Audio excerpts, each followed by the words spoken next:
Are you a keen gardener who's not sure how to garden in winter?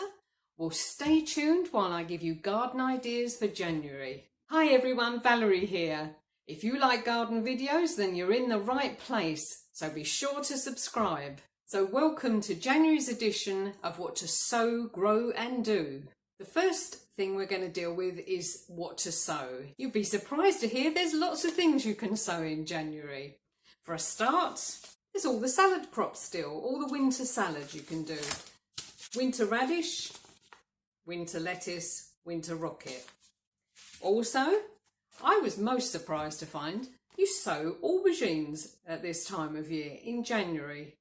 I probably will sow mine a little later because it's a bit cold here to start them off in January.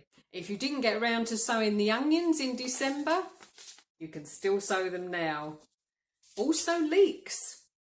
So there's quite a few things we can sow just to get started in January. Now, what can we grow in January? January is a month where we start taking delivery of all bare-rooted trees and fruit bushes. I've actually also got some bare-rooted strawberry runners. These came the other day. This is a strawberry called Elegance, and I shall be potting that on in my polytunnel, I think, because the ground is much too wet out here to put it outside.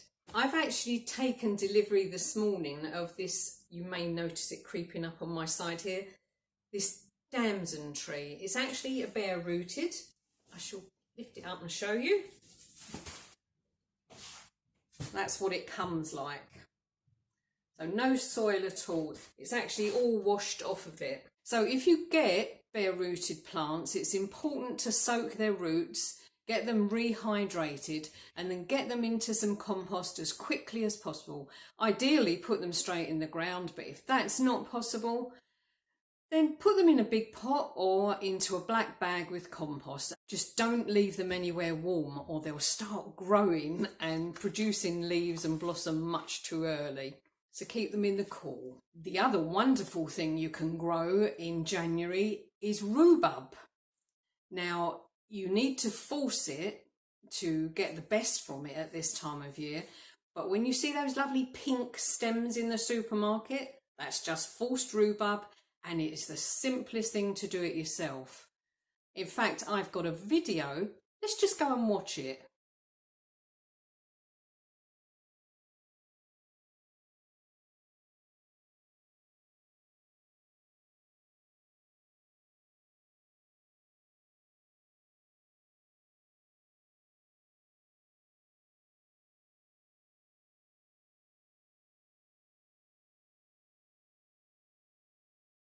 Now we're on to what to do in the garden. There's plenty of jobs to do. There's loads of tidying up still. A good thing to do is to check your tools. They're bound to have got blunt during the year and they'll need cleaning, oiling, sharpening. You need that mower good and ready when the grass starts coming through again. One thing I particularly love to do in January is sort my seeds out, just to make absolutely sure I've got everything I need. And I do that by organising the seed into months that they can be sown on, so that I can just open the drawer, know exactly what seeds are to be sown this month, and I'm ready to go.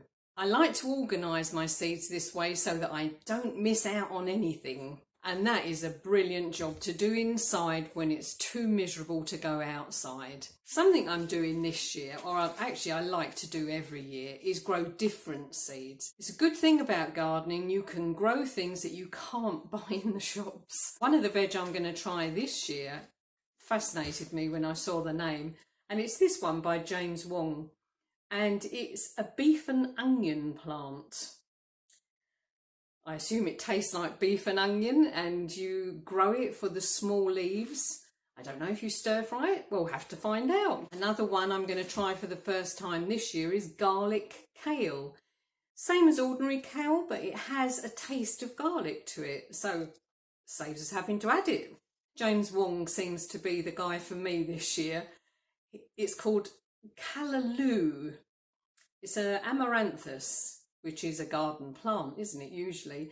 But this one, they say, is like a spinach and watercress taste. So it's going to be beautiful and fascinating to try. And then finally, asparagus peas.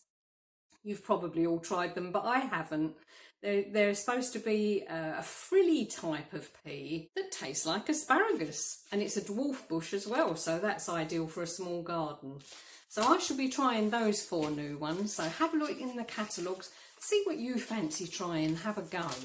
And if after all of this you find that you still have spare time, sit down and enjoy it, because February gardening starts with a vengeance. So thanks for joining us today. Remember to subscribe so you don't miss out on any new videos I put out through the year.